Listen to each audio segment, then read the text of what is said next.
నమస్తే, welcome to VN news. Singam సదాశివారెడ్డితో పాటు ఆయన మిత్ర బృందం కూడా పార్టీలోకి జాయిన్ అయ్యారు. వారందరికీ శుభాకాంక్షలు. మరి ఖచ్చితంగా రాబోయే ఎన్నికల్లో అంటే దాదాపుగా ఒక 25 రోజులే ఉంది ఇక పోలింగ్.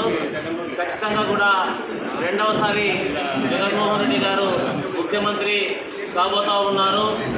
వైఎస్ఆర్సీపీ పార్టీకి రెండోసారి అధికారం కట్టబెట్టడానికి ఈ రాష్ట్ర ప్రజలు సిద్ధంగా ఉన్నారని చెప్పేసి కూడా తెలియజేస్తూ మన అనంతపురం పార్లమెంట్లో కూడా 7 అసెంబ్లీ స్థానాలు, ఒక పార్లమెంట్ స్థానం మొత్తం అన్నీ కూడా వైఎస్ఆర్ కాంగ్రెస్ పార్టీ కైవసం చేసుకుంటుందని చెప్పేసి కూడా తెలియజేస్తూ ఉన్నాం.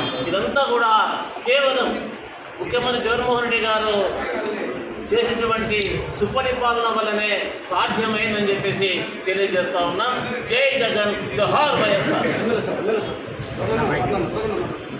సింగం సదాశివ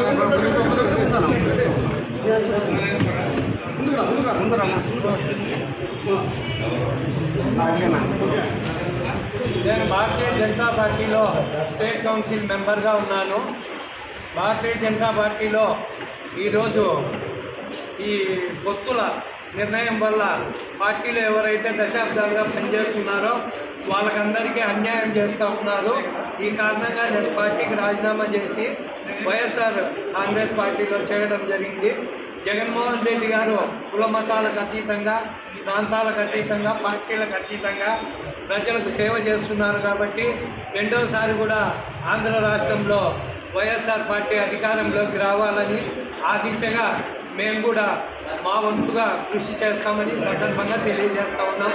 రానున్న ఎన్నికల్లో రాష్ట్రమంతా కూడా పర్యటించి జగన్మోహన్ రెడ్డి గారి కార్యక్రమాన్ని ప్రచారం చేసి అధికారంలోకి తీసుకురావడానికి మా వంతు కృషి చేస్తామని తెలియజేస్తాం.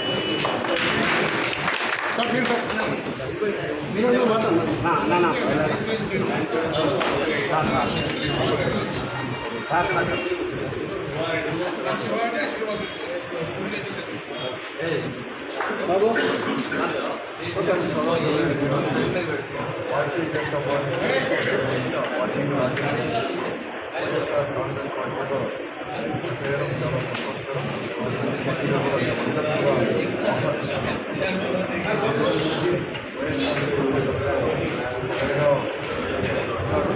అంతేకాకుండా ఈరోజు ప్రత్యేకంగా ఈ రాష్ట్రంలో నెలకొన్న రాజకీయ పరిస్థితుల్లో అవకాశవాదం కూడా రాజకీయాలు కూడా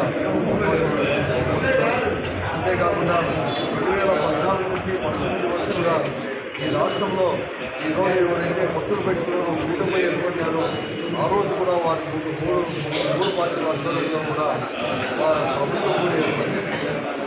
4 సంవత్సరాల పరిపాలన తర్వాత 2018లో కూడా పూర్తిగా కూడా వైఫల్యం చెంది కేంద్ర ప్రభుత్వం నుంచి రావాల్సిన నిధులు రావలేదని, కేంద్ర ప్రభుత్వం నుంచి ఇస్తున్న పోలవరం ప్రాజెక్టు కావచ్చు, అలాగే స్పెషల్ స్టేటస్ కావచ్చు, అలాంటి ఇవన్నీ కూడా ఇవ్వకుండా కూడా ఆర్డర్ వేస్తూ కూడా పోతాను చెప్పేసి కేంద్ర ప్రభుత్వం అంటే భారతీయ జనతా పార్టీ ఆధ్వర్యంలో ఉండే ప్రభుత్వం అని చెప్పేసి వారి యొక్క కూటమిని కూడా పూర్తిగా కూడా విచ్ఛిన్నమైపోయి కూడా ఎవరంతా వాళ్ళు కూడా 2018లో కూడా పోటీ చేసేవారు. ఈరోజు కేవలం అవకాశం పొంది మరొక మారు కూడా ఈ రాష్ట్ర ప్రజలను మోసగించాలని చెప్పి 3 పార్టీలు కూడా ఇవన్నీ కూడా తీసుకుంటాయి. దానికి వ్యతిరేకంగా కూడా ఈరోజు కూడా అటువంటి అవకాశవాదానికి వ్యతిరేకంగా సదాశివరెడ్డి గారు కూడా పార్టీకి రాజీనామా చేసి ఈరోజు కూడా చేస్తూ ఉన్నారు. ఈరోజు చెప్పాల్సిన అవసరం కూడా ఉంది. భారతీయ జనతా పార్టీ వారి కానీ వారి నాయకులు కానీ కాబట్టి ఈ రాష్ట్ర అధ్యక్షురాలు పురంధేశ్వరి గారు కూడా 4% రిజర్వేషన్ కూడా మనం పరిశీలించాలని చెప్పేసి అలాగే కేంద్ర హోంమంత్రి గారు కూడా 4% రిజర్వేషన్ గురించి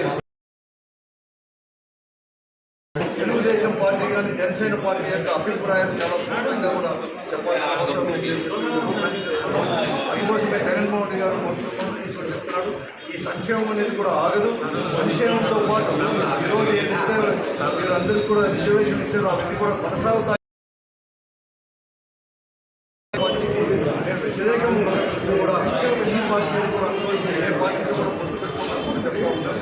ఈ విషయాలన్నీ కూడా గమనించాలని చెప్పి సదాశివరెడ్డి గారు మాత్రమే కాదు ప్రజలందరూ కూడా గమనించి కూడా లౌకికవాదం కోసం కట్టుబడిన వైఎస్ఆర్ కాంగ్రెస్ పార్టీకి మరొక మారు కూడా